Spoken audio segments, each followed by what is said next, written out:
Today, we'll be playing the one and only sort of adolescent DOS-era game, Deathgate from Legend Entertainment. They did a few games in this style. This is the one that I'm familiar with. So point and click, kind of first-person adventure. It's not rendered. I read in the Wikipedia article that the graphics were considered impressive at this time. However, this game came out a couple of months, I think, after Myst did, certainly the same year. And Myst graphics, I think, leave this game's graphics in the dust. But these graphics were all hand-drawn, whereas Myst were rendered. And for my money, they look beautiful. I was introduced to this game by my first girlfriend in high school. It was one of the things I'll always thank her for, because I've loved it ever since. It is a game that was based loosely on the Deathgate novel saga by Margaret Weiss and Tracy Hickman. And excuse me. There's so much that I could say about it. I will not stop gushing about it as we play through it. I'm not going to give this game to a friend who hasn't played it. I get to play it. It is one of these games that got me interested in reading. On the whole, I've read some novels and enjoyed them, but the Deathgate saga turned out to be a collection of 7 novels that I really enjoyed. I couldn't put them down. I read them walking to school every morning because I wanted to read more of them. They're not like the books, but because the game world showed me a little bit about its version of the universe, I was ready to be immersed in the books, and I understood some of what they were trying to say, whereas it might just not have sunk in if I didn't. This game also provides a beautiful cast of characters who are beautifully voiced, a universe and a framework for mechanics and physics that are consistent and make sense and underpin some of the game's puzzles so that they're really satisfying when you solve them, yet none of them are incredibly difficult. Sometimes the game really leaves you feeling frustrated that you can't figure something out, but then when you do, you feel like it was entirely your fault that you didn't. Every time. It's great. And the game's musical score by Eric Heberling, I will not be shutting up about, just to warn you. This is an inspiring composer and an inspiring soundtrack. The man made the general MIDI collection of instruments do what orchestras do. And it is a score that shows that retro instruments are no limitation to electronic musical greatness. Before we jump in and get started here, and it's really going to feel like a story, like nuzzling up and nestling in for a beautiful bedtime story, except with all these visuals, voices, and music. I'm going to warn you that emulating this game has also been a challenge. On a modern Mac, using an emulator which was not designed for a modern Mac, it was designed for an earlier generation of Macs, and I've discovered that sometimes there are visual glitches, sometimes the music tends to slow down a little bit, which is no fault of the composers, and then it catches back up and seems okay. And even getting saved game files to work has got me almost hacking my own system. I figured out how to do it, and it is because this emulator is confused about where to save versus where to load from. I think I've taken care of it. I think everything at least will work. I'm still crossing my fingers because I have not tested this game by playing it all the way through in this new environment. And so it could be that we'll hit a wall and everything will break down. I'm hoping it won't. And if anything does go slightly wrong, we'll understand that that is the system and not the game, and we'll buck up and we'll power through it. I haven't played this game very many times on purpose. I played it the first time when my girlfriend was kind of looking over my shoulder and waiting for me to figure everything out. I might have played it once a couple of years hence. I played it in the early last decade once. after I'd given myself a chance to forget a lot of it. And now it's hard to forget a game. Some people have that ability, and some others envy them for that ability. I haven't forgotten everything, but I've had a good most of a decade to let my memories settle and congeal once again. So you joining me tonight will be special because it will be as close as it can be to us sitting down together and playing it for the first time in this later age. And I think let's just be thankful that we get to return to such a gem and enjoy it at all. My original CD is back there in the storage room, and its installation is what is fueling our gameplay tonight. And I think that's all I wanted to say before we get started. Oh, one last warning. The introduction has some loud noises, loud voices. It sounds like the audio also clips, like it blows out the speakers a little bit. So you can turn your speakers down. I haven't seen that problem throughout the game. It might have just been an audio engineering thing on the game's end. Just to warn you. And with that, I think we are genuinely ready. So let's take a breath and dive in. Here we go.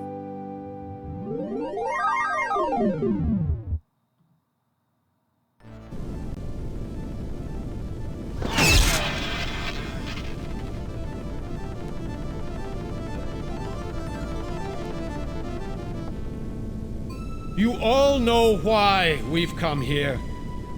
The patrons have pushed us into a corner. Their magic has grown too powerful to hold in check. These villains are stealing the worship of our own followers. We must do something before they marshal their forces, before they destroy us and all we stand for.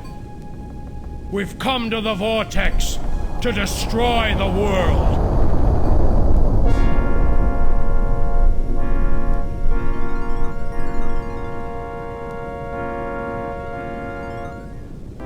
Life will be better after the Sundering. Our followers will live on in the new worlds of air, fire, stone, and water.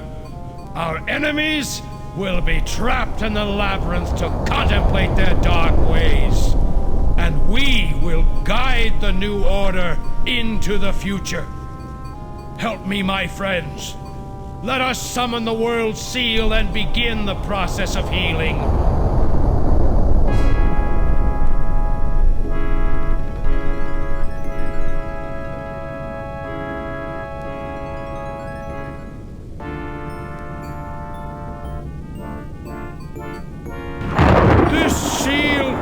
Together all of Earth's elements.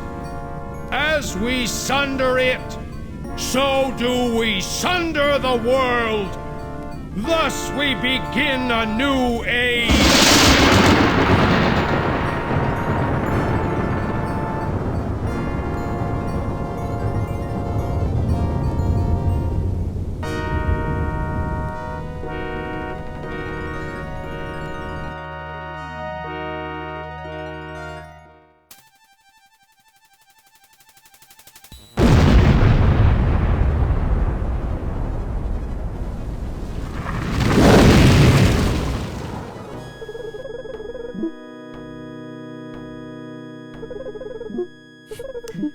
Certainly not the only artistic creation that begins with the Earth exploding into the main titles. Not Riven, no. There are plenty of words for this kind of a thing. So here we are in the opening credits. Credits which are very much deserved. And we get a slight glimpse of some of the characters we may be encountering. Doesn't this art look wonderful?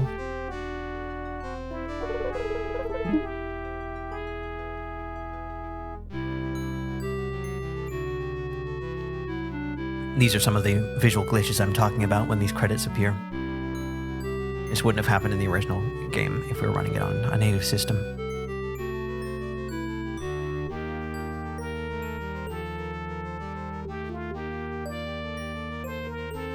There's the man himself. Oh, I'm not sure which music was done by Glenn Dahlgren. One of the leads on this project, it would seem, if not the head honcho.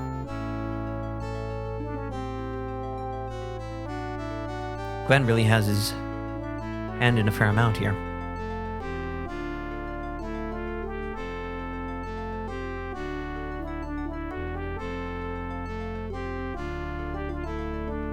I shouldn't rush through my tea.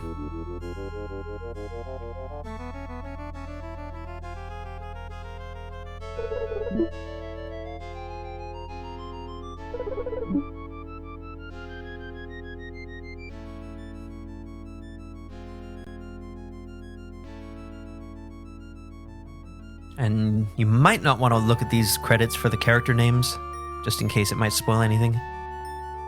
I'm going to blur my vision because I don't want a clear memory of it. But I believe that last man in the brown clothing, I think that is Haplo. That is the character that we assume when we play.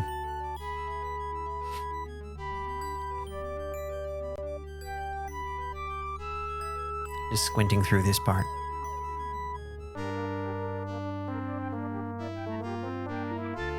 2,000 years ago, the Sartan Council sundered the world into 5 realms. One of them was a nightmarish prison called the Labyrinth, and into it was banished the entire patron race, your ancestors. This is the place you've always called home, and all you've ever wanted is escape. Your name is Haplo, and you are a patron. Not long ago, Lord Zar, the most powerful patron sorcerer of his generation, broke through the Labyrinth's final gate. In doing so, he paved the way for others to follow. The path was still difficult, but not impossible. Your travels led you to the final gate, where the combined forces of the Labyrinth waited to turn you away. The fight was hopeless. Alone you never would have survived.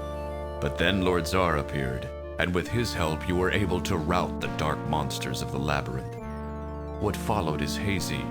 You remember stumbling out of the final gate, but then you collapsed on the ground, and Lord Zar's concerned face faded to darkness as you lost consciousness.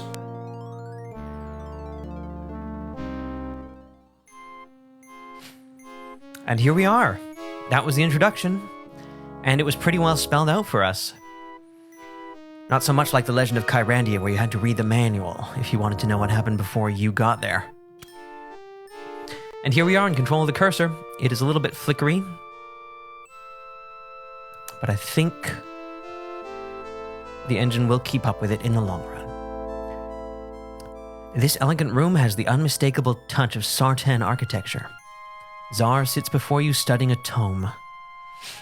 So the two races are pretty clear, at least. The Patron, that's us, and the Sartan, they, who destroyed the world, and it certainly looked like Earth from that one shot. Which I think, for our purposes, is minimally important because the history of that planet is a history which precedes the entire saga. Well, looks like we have pretty traditional point-and-click actions, right? We can drag our cursor over things in the room, observe them. I'm not sure how you would pluralize Sartan. I don't even know if you pluralize Patron. Alright, so let's go Nexus seal piece. If we click at it, if we click on it, we can look at it. Okay, so look at is selected. The ancient metal seal piece is inscribed with the naming rune of the Nexus. Naming rune. Patri and Sarda, that's what I'm going with, says Lexi. I approve. Glow lamp.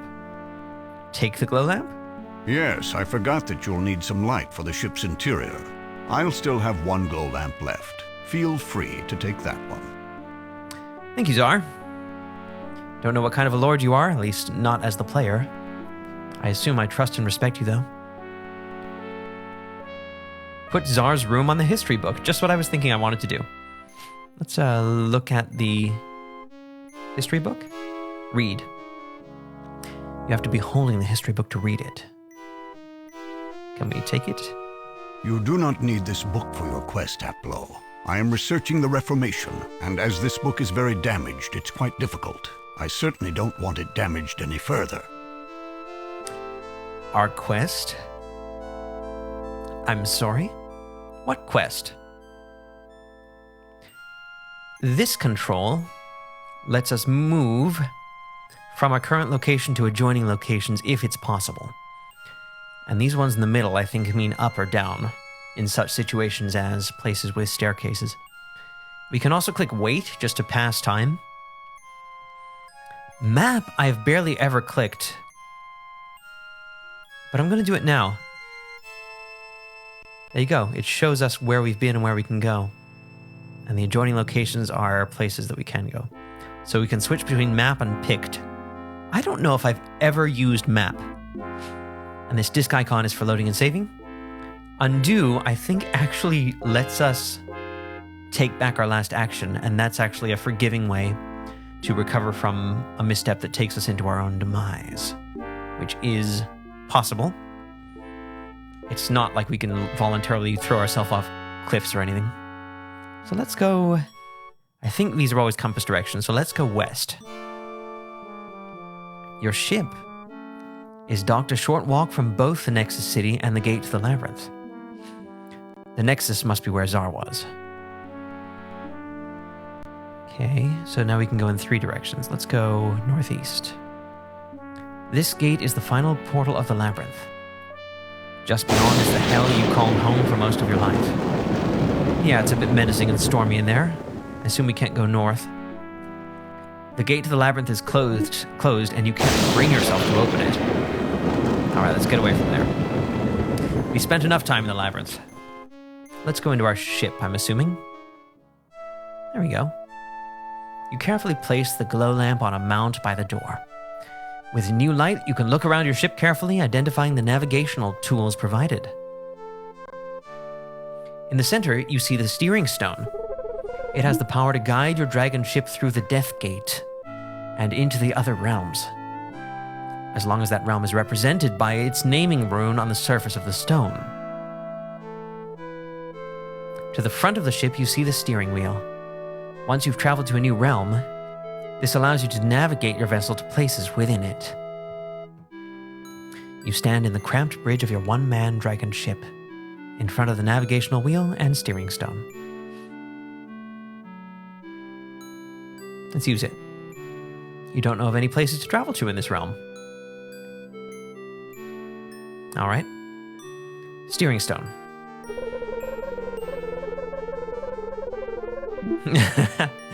Lexi says, everyone here likes Internet Explorer, if that E is anything to go by. Right, good point. You haven't placed the naming rune of Arianas, World of Air, onto the steering stone. Until you do, the stone is powerless to transport you there. Interesting. Why do we know about that? Look at your ship. Yes, we've done that. And we also have an icon here. Use magic. We can use magic on anything, it looks like. Let's use it on ourselves. Cool. Looks like we have a few magical runes. In this game, these can be combined in different ways to form spells. And I think that you can drag your hand through the air to shape them, if you know how to construct them properly in your mind first. And that's what this represents. Identify.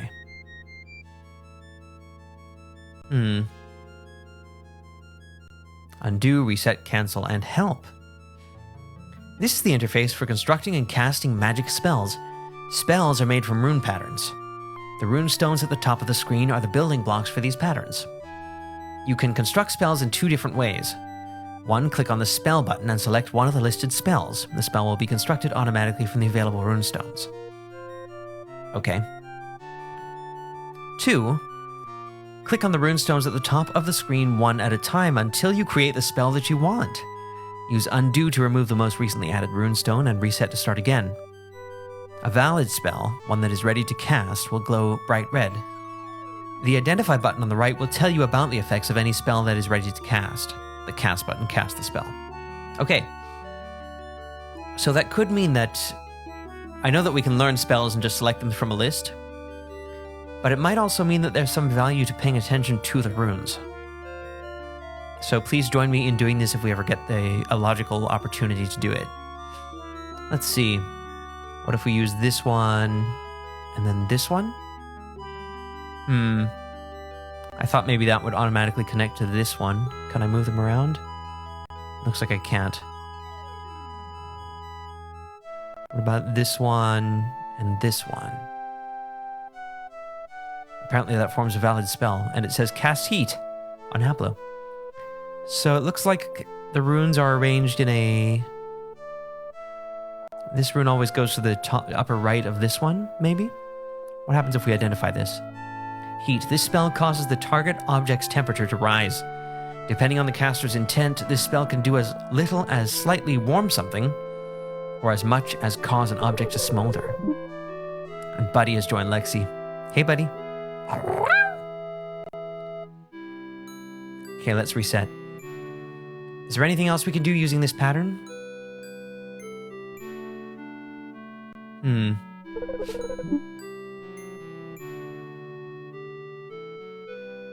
Aha! So I'm thinking the spell might be constructed in this fashion. The first rune is the middle, then upper right, and then the remaining ones create a counterclockwise circle around the middle one. This is cold, apparently. This spell causes the target object's temperature to drop, as little as a chill or as much as freeze an object solid. Okay, good to know. Let's cast it on ourselves. A chill runs down your spine. You hug your cloak tightly around you. All right. I don't suppose we're using hot or cold at the moment, but we do apparently know them, so that's good. Let's go back and talk to our Lord. And in this case, Savior.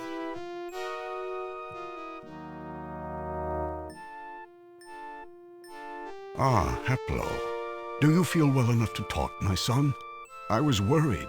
You took some serious wounds in your dash for the final gate. It was all I could do to repair your heart rune and heal you. The few weeks since you escaped the labyrinth should have been enough time to recover, but we don't want to rush it. So it's been a few weeks. We've been in bad shape. I know you have a lot of questions. I'll do my best to answer them, but first I'd like to give you some history. You've spent your life trying to escape the labyrinth and hating the Sartan who consigned our race there. But you don't really know the full story. Even I didn't know everything when I escaped, but I learned quickly. You see this city around us?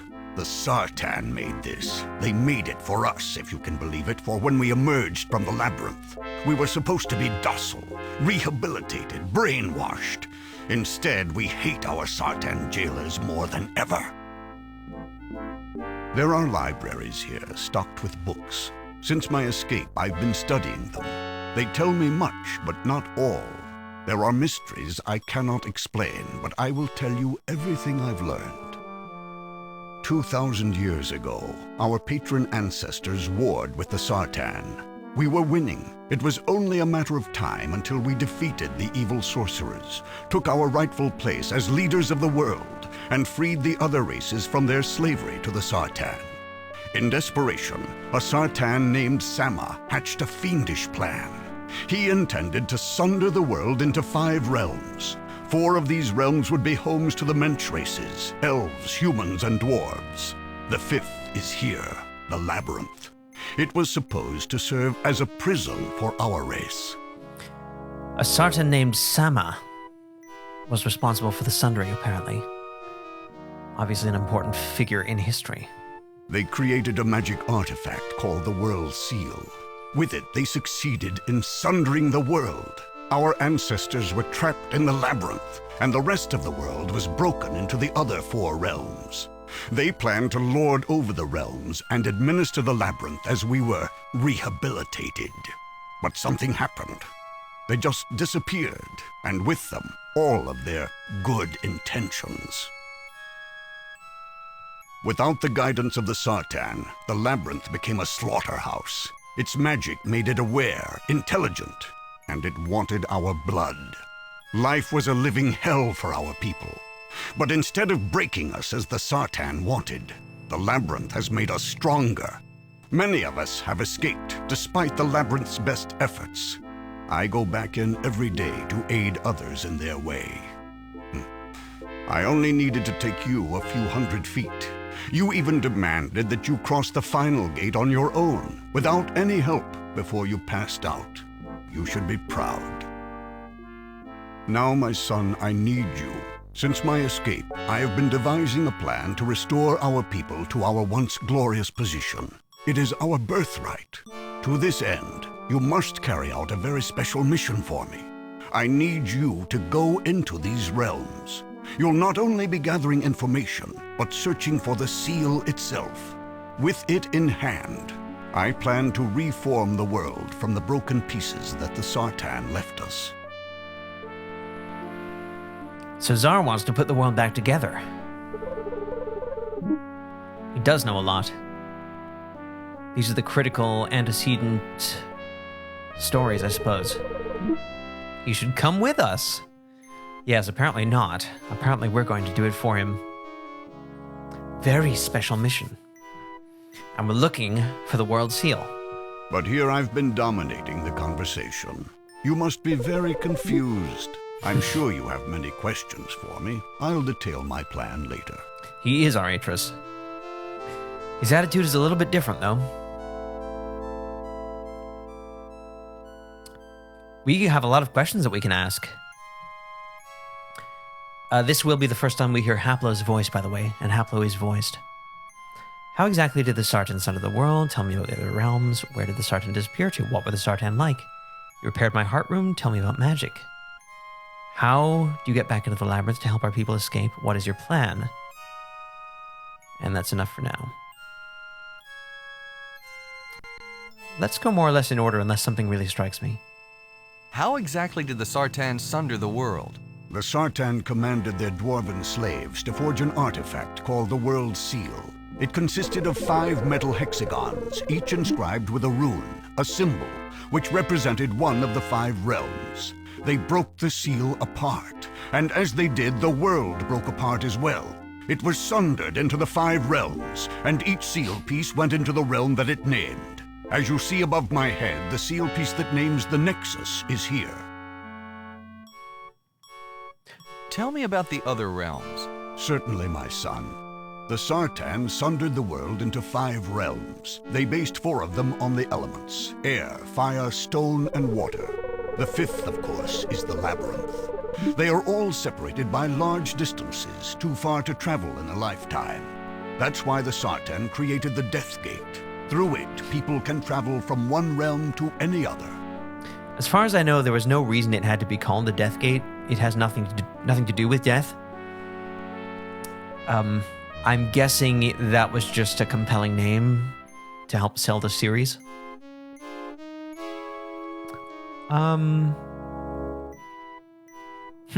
Have you learned anything about the labyrinth? So where are we now? What is this place exactly? It's not the labyrinth. It's known as the Nexus, kind of a way station.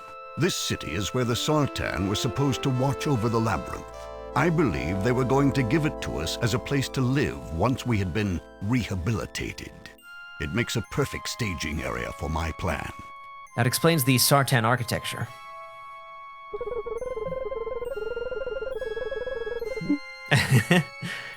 It's a labyrinth, Haplo. Have you learned anything about the labyrinth? Like I explained, the labyrinth was supposed to rehabilitate our entire race. With the Sartan in control, the test that it administered would have been difficult, even violent, but never fatal. The Sartan disappeared, and somehow the labyrinth became sentient. Its magic took on an intelligence. It started to kill us, slowly but surely. It toyed with us, always gave us just enough hope to keep us fighting. It created environments and monsters that even the twisted Sartan had never dreamed of. But we bested it. We escaped, and more of our kind are escaping all the time. But it is a trickle instead of a flood. Most of our race is still trapped inside. If my plan unfolds as I expect, I will free everyone at the same instant and bring an end to our imprisonment once and for all.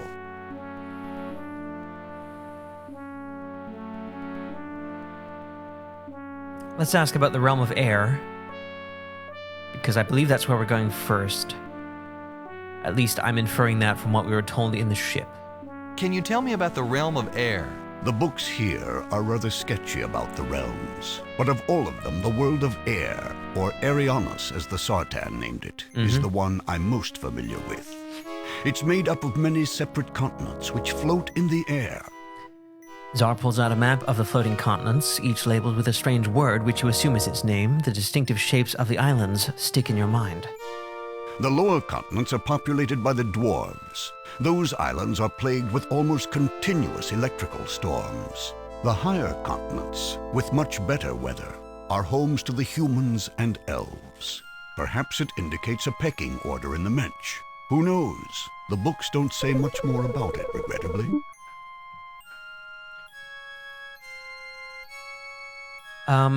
Let's hold off on these other three for now. Let's ask about the Death Gate. The Death Gate? What's that? The Death Gate is a portal. It connects the 5 realms. With a good ship and the right magic, anyone can cross the Death Gate from one realm to any other. Have you crossed the Death Gate? No, I haven't been able. I've made preparations, but it's always been my intention to send an emissary, or more appropriately, a scout in my stead. In fact, I was hoping that you would be my eyes in these realms. That's right. All you need is a ship. What kind of magic is needed to cross the Death Gate? It's very simple, yet infernally unattainable. The books describe the necessary preparations. You need a ship, one powered by magic with the ability of flight. You need a steering stone magically treated to guide the ship through the portal. No, I have to keep reading. But upon the stone, you also need the naming rune of the target realm.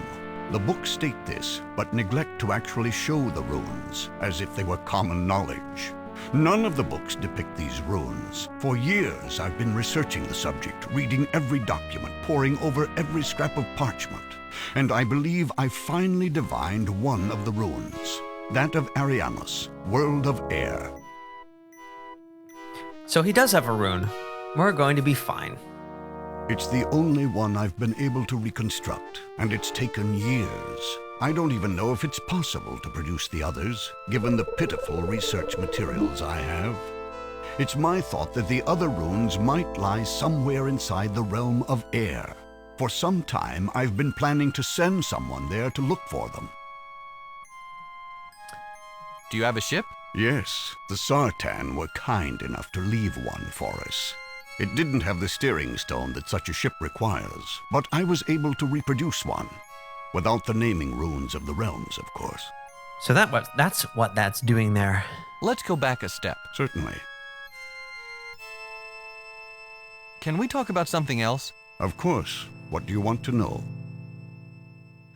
Okay, so we can always ask him to tell us about the other realms.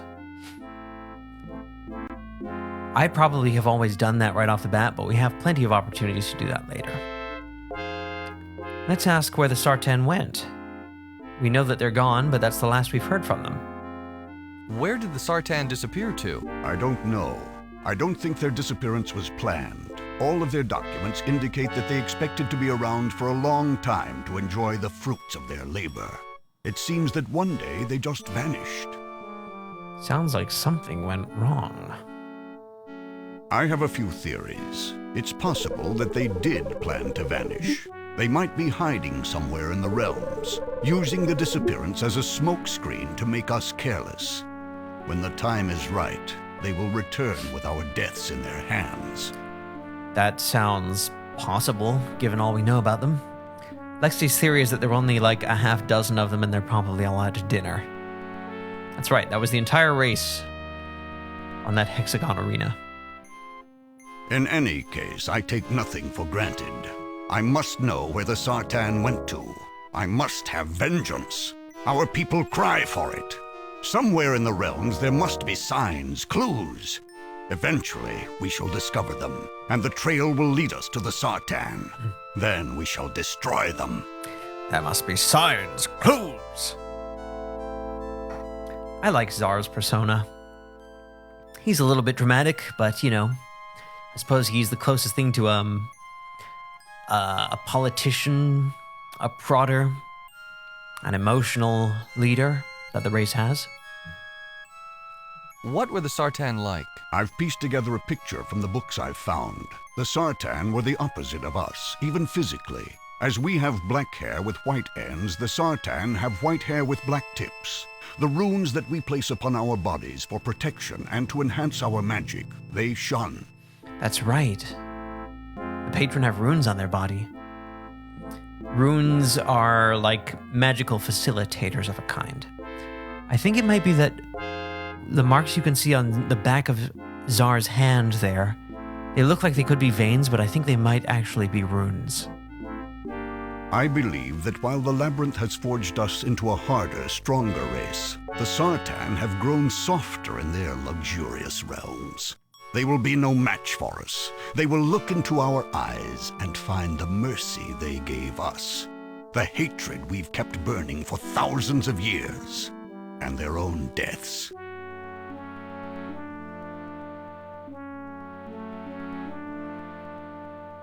I see. All right.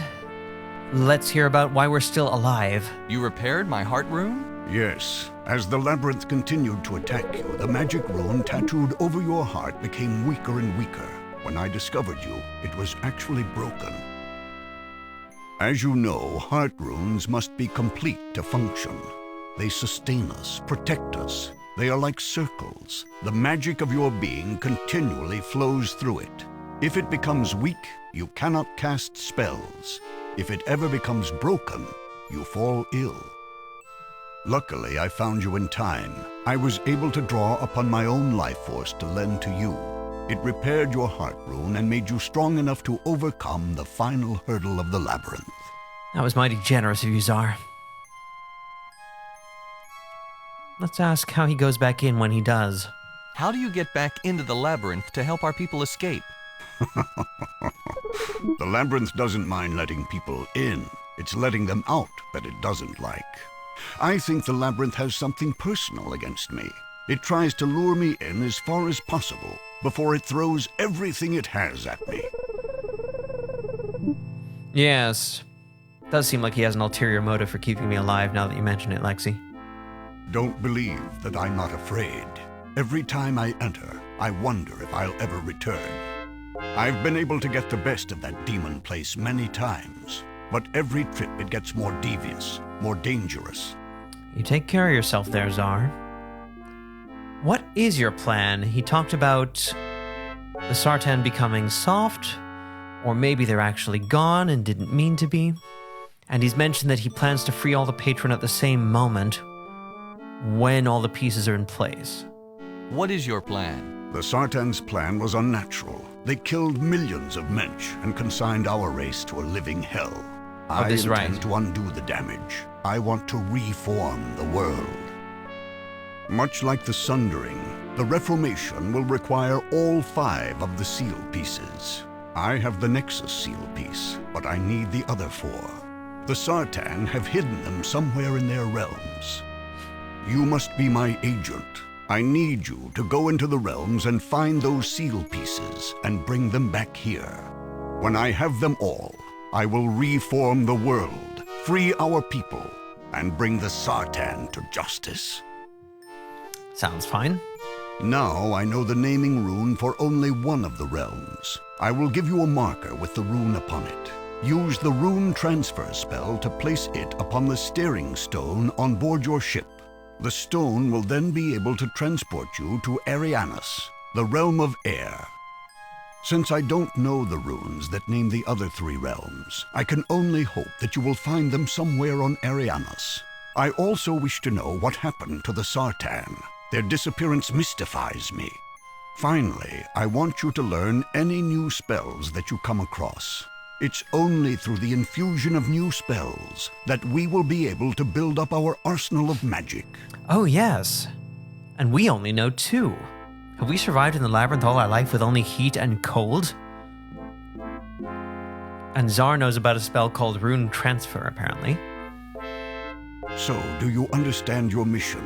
Take your ship to Arianus, search for its seal piece and the other realms' naming runes, and gather any information you can about the missing Sartan and new magic spells. When you have finished, come back here, deliver the seal piece to me, and give me your report. Now I shall teach you the 2 spells you will need. Watch me closely.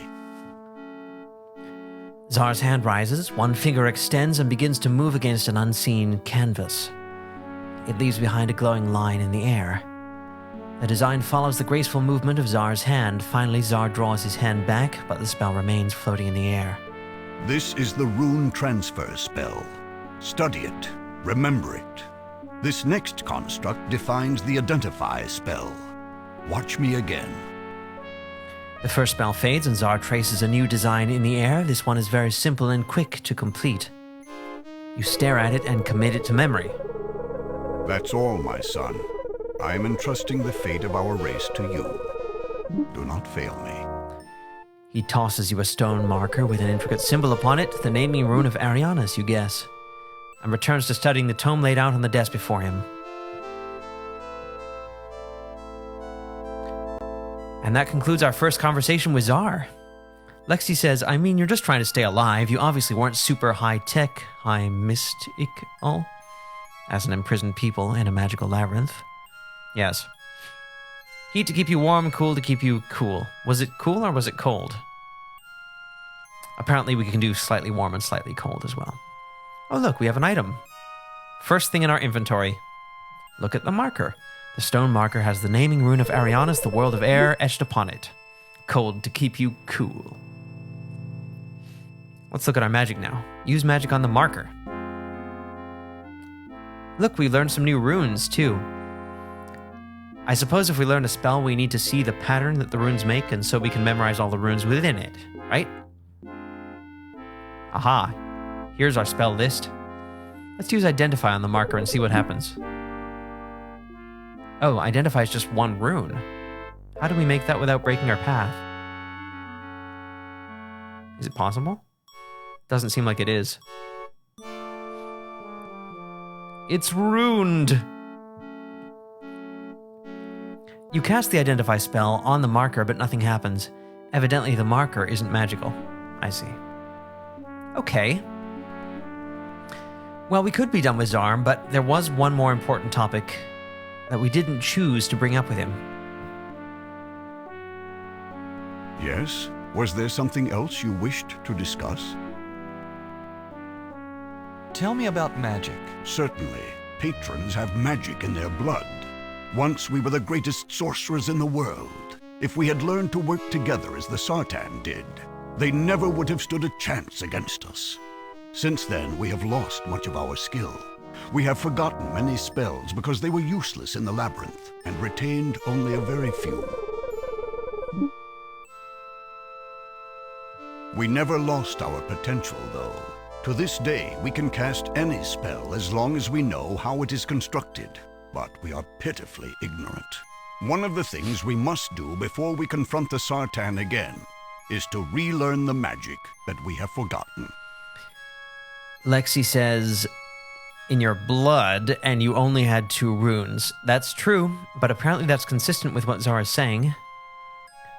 The main barrier between resourcefulness is, exactly, magic literacy. What you do and don't actually know.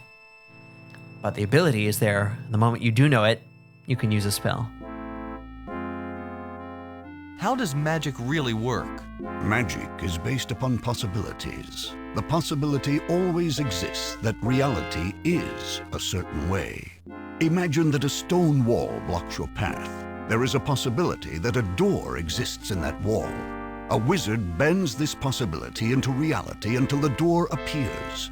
All spells work this way.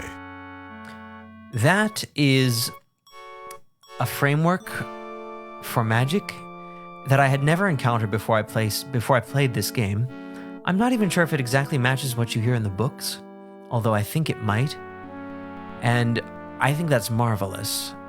A conceptual idea like a possibility, and the idea that every possibility exists in a sense, maybe not in the fully realistic sense, and that you can bend reality into it. And since we are likening Zar to Mist, I believe that, again, you never really need to know this, but I think it is suggested in other areas of the Mist series that, at least when you are using a crystal viewer, which is a machine in that universe to view different ages without going to them, you can adjust the crystals and you see the appearance of the age changing live as though you were writing it and making different choices with your words. And you can change different aspects of the age, like the natural temperature or the water level, for example. But you're not really making live changes to a real world. Rather, you are sort of sifting between possibilities of different but similar worlds along those axes. In any case, this is what the game does to deal with magic. How do you cast a spell? Spells are made up of runes. You build a spell by putting these runes together to form a rune construct. When you have built the construct in your mind, you trace the design in the air. The magic catches fire and leaves a glowing trace behind your finger. Upon completion, the spell casts, and reality is changed. A rune construct. That's what we were doing in that subscreen. Like Idris Zar won't share his desk with you either. That's true. And you never get to take the book that he is reading. How do you learn new spells? The easiest way to learn a new spell is simply to watch someone casting it. All you have to do is mimic the motions, trace the same rune construct in the air, and you are casting that spell. So it really is knowledge. All we have to do is happen to see anyone casting a spell, and we can do it, as long as we can remember it. Another method is to see it on paper. Sometimes people prepare books of spells. Other times they include spells to highlight their text. Spells could be found on any document. I've scoured these halls looking for any such books and come up empty. Perhaps the Sartan were careful about the text they left behind, just in case we escaped too soon. So Zar himself may know a lot of spells, or he may just know heat, cold, and rune transfer and identify, for all we know. Finally, one may discover a spell permanently placed upon an object. When a wizard wishes a spell to be permanent, he can magically prepare an object to receive the spell, then cast that spell upon it. Then the spell is always visible. It engraves itself upon the surface of the object. By studying it, one can learn the spell. That's interesting. So that seems similar to writing it down. But I suppose that if you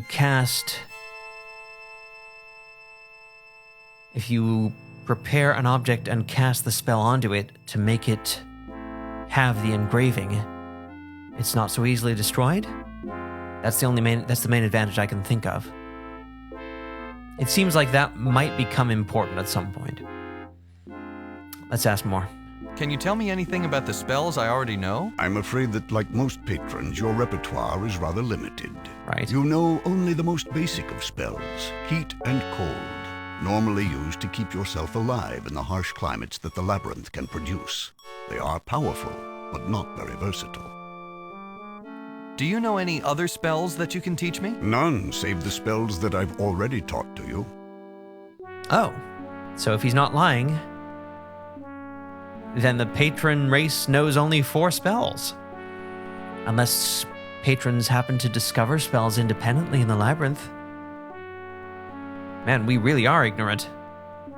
Can we talk about something else? Of course. What do you want to know? All right, I think that will do it. That's enough for right now. I'd like to talk to you later if you don't mind. Very well.